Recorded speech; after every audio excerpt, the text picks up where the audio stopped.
সম্প্রতি দলের কেন্দ্রীয় কার্যনির্বাহী সংসদের সভা সারা দেশে দলের সাংগঠনিক কার্যক্রম জোরদারে ৮টি কমিটি গঠন করা হয়।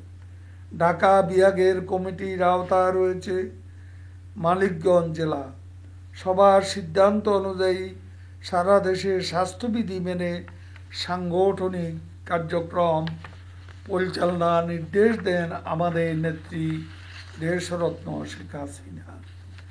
করোনার প্রাদুর্ভাব দেখা দেওয়ার পর বর্ধিত সভার মধ্য দিয়ে শুরু হলো সাংগঠনিক কার্যক্রম। একটি শক্তিশালী গণমুখী সংগঠনের জন্য সাংগঠনিক ঐক্যের বিকল্প নেই। সংগঠনের মজবুত জনভিত তৈরি করতে হলে থাকতে হবে ঐক্যবদ্ধ। ছোটোখাটো বিষয়ে মতের অমিল থাকলে তা মিটিয়ে ফেলা উচিত। আমাদের দলের সভাপতি শেখ হাসিনার নির্দেশ হচ্ছে অনতিবিলম্বে অন্তর্কলহ অনৈক্য দূর করতে হবে। সংগঠনের সকল পর্যায়ে দলকে করতে হবে শক্তিশালী। জেলা থেকে উপজেলা, ইউনিয়ন, ওয়ার্ড পর্যন্ত শক্তিশালী সংগঠন গড়ে তোলা হবে জেলা আওয়ামী লীগের প্রধান লক্ষ্য। সম্মেলনের মাধ্যমে কমিটি গঠনের প্রস্তুতি নেওয়ার জন্য দলীয় প্রধান দেশরত্ন শেখ হাসিনা নির্দেশনা দিয়েছেন। ডেডিকেটেড কর্মীদের তুলে আনতে হবে তৃণমূল থেকে। নিজের অবস্থান ভারী করার জন্য যারা নিজস্ব বলয় তৈরি করতে, নিজের লোক দিয়ে কমিটি গঠন করতে চায়, তারা দলের স্বার্থবিরোধী কাজ করছে। দলকে শক্তিশালী করতে হলে নিবেদিত প্রাণ কর্মীদের এগিয়ে আনতে হবে।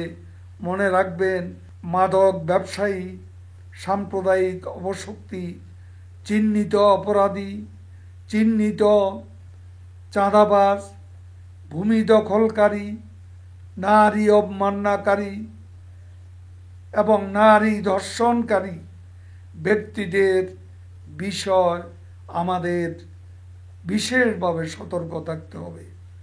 ধর্ষকের মতো নরপশুরা যেন আওয়ামী লীগে ঠাঁই না পায়, তাদের বিষয়ে, তাদের জন্য আওয়ামী লীগের দরজা চিরতরে বন্ধ করে দিতে হবে।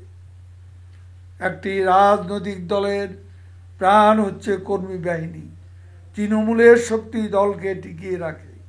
ত্যাগী নেতা কর্মীদের মূল্যায়ন করতে হবে।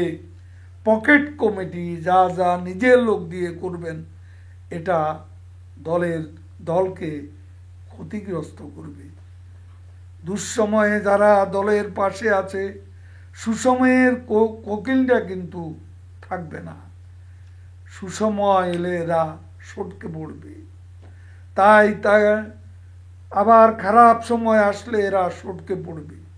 তাই ত্যাগীদের জন্য রাজনৈতিক পথ মসৃণ করতে হবে। দলকে এগিয়ে নিতে হলে সত্যিকার অর্থে বঙ্গবন্ধুর আদর্শ বাস্তবায়ন করতে চাইলে ত্যাগী এবং নিবেদিত প্রাণদের মূল্যায়ন করুন, তাদের দূরে সরিয়ে রাখবেন না। আপনারা জানেন, দেশ যখন উন্নয়নের দিকে, তখন একটি অশুভ চক্র নানান ষড়যন্ত্রে মেতে উঠে। সর্বোচ্চ আজকে উন্নয়নের ছোঁয়া, এটা তাদের সহ্য হয় না। শেখ হাসিনা এই জেলাকে ভালোবাসেন বলে প্রতিটি খাতে তিনি পর্যাপ্ত বরাদ্দ দিয়েছেন। উন্নয়ন এবং মানবতা বিরোধী একটি অপশক্তি অগণতান্ত্রিক পথে ক্ষমতা যাবার পথ করে এখনও সে ষড়যন্ত্র চলছে। দেশে বিদেশে চলমান তাদের নানান বৈঠক, সামাজিক যোগাযোগ মাধ্যমে কল্পকাহিনী ও গুজব ছড়ানো হচ্ছে। দেশকে অস্থিতিশীল করে তারা ঘোলা পানিতে মাছ শিকারের অপচেষ্টা করছে। নিজেরা ব্যর্থ হয়ে একবার শিক্ষার্থীদের আলোচনা আন্দোলনে ভর করে, আবার কোটা বিরোধী আন্দোলনে ভর করে, সর্বশেষ ধর্ষণ বিরোধী আন্দোলনে ভর করেছিল, কিন্তু হালে পানি পায়নি। আজকে এই ধর্ষণ, নারী অবমাননার ব্যাপারে আমরাও ব্যথিত। এবং শেখ হাসিনা সরকার অত্যন্ত কঠোর অবস্থানে আছে, কিন্তু সেই জন্য আজকে একটা মহল সরকারের পদত্যাগ দাবি করে। বাংলাদেশে ছোটখাটো একটা ব্যাপার আসলেই সেটাকে কেন্দ্র করেই সরকারের পদত্যাগ চাওয়া এদের আজকে মজ্জাগত হয়ে দাঁড়িয়েছে। আজ 7 নভেম্বর, 7ই নভেম্বরের সরাসরি বেনিফিশিয়ারি কে? জেনারেল জিয়া। বিপ্লব ও সংহতির মোড়কে সেদিন ষড়যন্ত্র করে অসংখ্য মুক্তিযোদ্ধা সেনা কর্মকর্তাকে হত্যা করা হয়েছিল। 15ই আগস্ট হত্যাকাণ্ডের মাধ্যমে ঘাতকরা দেশকে অভিভাবক শূন্য করেছিল। আজ তারা 3রা নভেম্বর জেল হত্যার মাধ্যমে ঘাতকরা বাংলাদেশকে করেছিল নেতৃত্ব শূন্য। তারা মুক্তিযুদ্ধের মহান অর্জন চেতনাকে ভুলণ্ঠিত করতে চেয়েছে দেশকে পেছনের দিকে নিয়ে যেতে। 75-এ 3রা নভেম্বর থেকে 7ই নভেম্বরের মধ্যবর্তী সময় এদেশে অনেক ঘটনা ঘটে গেছে, অনেক ষড়যন্ত্র হয়েছে, যা সবটুকু এখনো প্রকাশিত হয়নি। বেশিরভাগ ইতিহাসের আড়ালে রয়ে গেছে। বঙ্গবন্ধু হত্যার বিচারের মাধ্যমে আদালতের জবানবন্দি এবং অন্যান্য পর্যবেক্ষণের মধ্য দিয়ে কিছু বিষয় বেরিয়ে আসলেও অনেক বিষয় এখনো রহস্যের বেড়া জালে আবদ্ধ। ইতিহাসের এসব অজানা তথ্য তদন্তের মাধ্যমে বের করে আনা এখন সময়ের দাবি। আপনারা জানেন, শেখ হাসিনা সরকার যে কোনো অন্যায় অপকর্মের বিরুদ্ধে কঠোর অবস্থানে। ইতিমধ্যে আপনারা দেখেছেন প্রতিটি ঘটনায় জড়িতদের গ্রেপ্তার করা হয়েছে, আনা হয়েছে বিচারের আওতা। শেখ হাসিনা সরকার অপরাধীদের প্রশ্রয় দেন না। দলীয় পরিচয়ও তার কাছে কোনো অপরাধীর রক্ষা কবচ হতে পারেনি।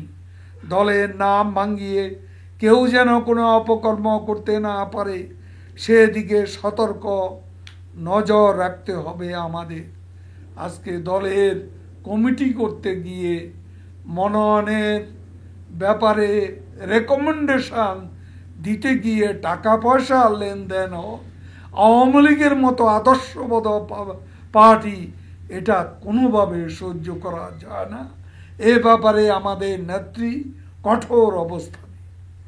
পরিশেষে যে কোনো ষড়যন্ত্রের বিরুদ্ধে আমি মানিকগঞ্জ জেলা আওয়ামী লীগ ও সহযোগী সংগঠনের নেতাকর্মীদের সজাগ ও সোচ্চার থাকার আহ্বান জানাচ্ছি। শেখ হাসিনার নেতৃত্বে সমৃদ্ধ বাংলাদেশ নির্মাণের যে অগ্রযাত্রা তা এগিয়ে নিতে আসুন আমরা ঐক্যবদ্ধ হই। মতভেদ ভুলে দলকে সুসংগঠিত শক্তিশালী করে সরকারের মধ্যে দলকে যেন আমরা হারিয়ে না ফেলি। দলের সত্তা বজায় রাখতে হবে যদি সরকারকে শক্তিশালী করতে হয়। শেখ হাসিনার হাতকে তাহলে আরও মজবুত করা হবে। বাংলাদেশ আওয়ামী লীগের শিকড় এদেশের মাটির অনেক গভীরে। বাংলাদেশের জনগণই আওয়ামী লীগের অস্তিত্বের শিকড়।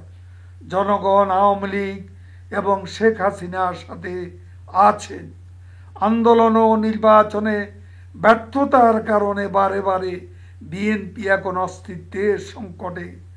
জনগণ মনে করে বিএনপির রাজনীতি এখন লাইফ সাপোর্টে আছে, আওয়ামী লীগের নয়।